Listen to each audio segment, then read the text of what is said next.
Now, I'll tell you one story, for example. It's just a story. Let me tell it to you. It's about a young girl. Up to the age of 11, she climbed trees, wore trousers, and came into the kitchen with slushy mud from the ditches, sucking and slurping in her Wellingtons. Then one morning she was in the bathroom and she looked in the mirror as usual and she saw her face. Not the face she thought she had, but a new face. A curved, beautiful face with loose black locks falling either side of her cheeks. That face was hers, and it was beautiful. It was a woman's face, and it would become her. She realized in a vague way and with a quiver of excitement that in the world ahead she would get what she wanted and live how she wanted by meeting the world honestly, face to face. All her life she was obsessed by faces. I don't like him, she might say. Why not? He's not a nice person. I know by his face. She lived for faces. She paced out her years in faces. She marked significant Christmases and birthday parties and new experiences by the faces seen and the faces remembered. She watched with equal fascination the ageing features of her mother's face and the gleaming faces of actresses on the Late Late Show. She told all this to the man she married in the first few weeks of their relationship. It was a courtship, a time when sharing intimacies of an autoerotic nature kept the two of them enthralled for hours in the shadowy corner of some Dublin bar, where they were both studying general arts degrees in UCD. Do you ever, he began, judge a person by their face? Of course I do, she said, breathing on his cheeks. After they were married, he didn't do much talking at all. And he wore a track suit at the weekends and could sit with the children in the front drawing room for hours on a Saturday morning without getting bored. That drove her crazy. How can you read the Irish Times with that racket? She'd ask, trying to engage him. She, on the other hand, wanted out of the house, always wanted to do something at the weekends. But there he was, relaxing with the kids, and he would look up at her with an innocent face that melted her heart, and she would return to the dishes, humming with quiet contentment. It was around that time that she met the monk. He was wandering, and she thought his face was as pure as the moon, or so she told her friends. As pale and mysterious as the moon, she said to one person. She met the monk in the bar of a hotel. He was giving a lecture on how to improve your life. She had been bored with the routines of domestic life. She had been uneasy about the mortgage. She had stopped looking at her husband's face. And she felt she had known him for ages, the monk, that is. And one night at the bar, the monk said to her, "Yes, perhaps we have known each other for centuries." And it struck her, walking the hills one morning, that this might be the first step in some great spiritual awakening, wherein she would come to understand reincarnation and realize that she and the monk had been student and master for centuries. And as a result, she might even abandon the kitchen sink, the dishes, the Irish Times, and the man in the tracksuit who just moped around the house at the weekends, doing absolutely nothing. He has no drive in him, she told the monk. Perhaps he's not who you think he is, the monk said. Perhaps, she suggested to the monk, I'm not who I think I am.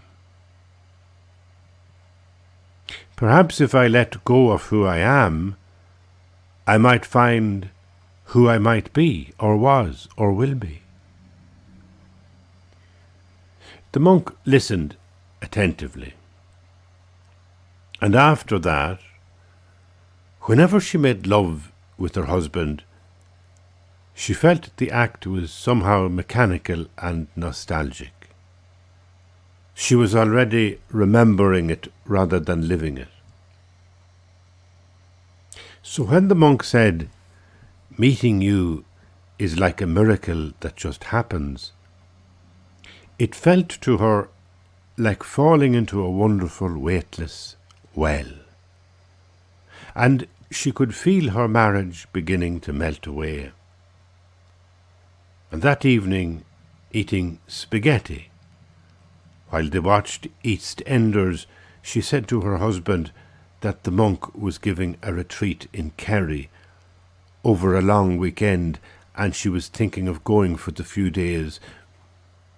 And her husband said that was a great idea. He seems a really nice guy, her husband said. He's an interesting face.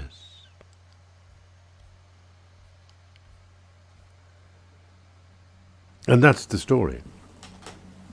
And the first thing to say about it is, I haven't a clue what it's about. And that's the success of stories. That stories, you're able to follow things that happen, and they don't happen for psychological reasons. And you don't have to fill in all the details of why something happened, because the reader is going to collaborate with you. And the reader is going to use their imagination. The reader is going to project onto you, onto your character, the woman in the story or the man in the story, their own ideas of the world, their own sense of the world. But there's a game going on in the story, because it's about somebody who's trying to find meaning.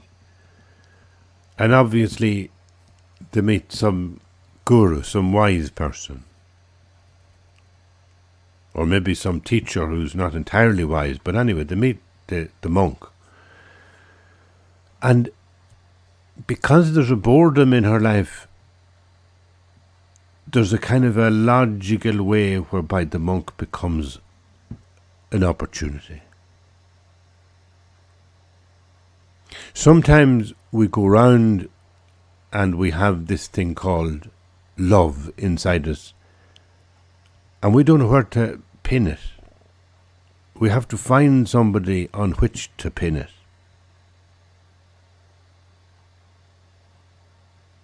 Sometimes we have things inside us like anxiety, floating anxiety, and we're going around wondering what we'll pin that on. We have to find something to pin our anxiety on. I mean, I find sometimes if I get stressed, let's say, about the money in the bank, and I have a sort of a big emotional implosion about maybe shortage of money. And then I realised by accident, oh sure, there was a couple of grand there that I didn't realise. Sure, I'm perfectly fine, there's no worry at all. And then I go outside and I'll start worrying about the fact that I forgot to get petrol for the lawnmower. And I get into a big tizzy about doing the lawn before it rains and the fact that I forgot to get the petrol. There's some kind of floating anxiety in me gut, and I'm trying to pin it on something. So I pin it on the bank statement. And then when I realise there's no need to be pinning it on the bank statement, your bank situation is fine, I go outside and I find something else to pin it on. I never got petrol. It's a tragedy. We get into such a tizzy about tiny things. It might be like a barbecue and there was sausages and burgers needed and you forgot to get the burgers and you've only got sausages. There's a floating anxiety inside and we're just trying to find something to pin it on. I think that love is the same. I think it's very, very risky to say that, very frightening to say that, because I believe that the person that I find to love is also like genuinely destiny. This is the person, this beloved has come to me like in God's plan. I also feel that about the next person I meet, that there is a way of welcoming God's presence in everything that happens. And that would make everything sort of equal. It's like saying that the beloved is the most important person in my life as she walks in the door, and then she goes off in the car to do her messages and to go to her work, and the postman comes to the door, and I'm saying the postman is the most important person in my life. It's a way, I suppose, of not saying that my life is dependent on the other person. It's not sort of making the other person feel responsible for how I am. You know, if you weren't there, who would I love? If you weren't there, how would I survive? The answer is you'd survive perfectly well if you have the capacity to love. You'd find somebody else to love, like the anxiety that floats in us, and if we can't pin it on one person, we'll go off and pin it on another. But love, the opposite of anxiety, love, the most serene sense of joy in each moment because you belong to another, that experience is never actually dependent on the other person. It is the capacity that you bring. So if you think about the story that I was telling, I try and play with those ideas without actually talking about them as ideas. And that's the end of the story. There's no point in which I'm trying to rationalize or give a psychological explanation or meaning to what these people are doing. And I think a good story is one that doesn't have a point of view.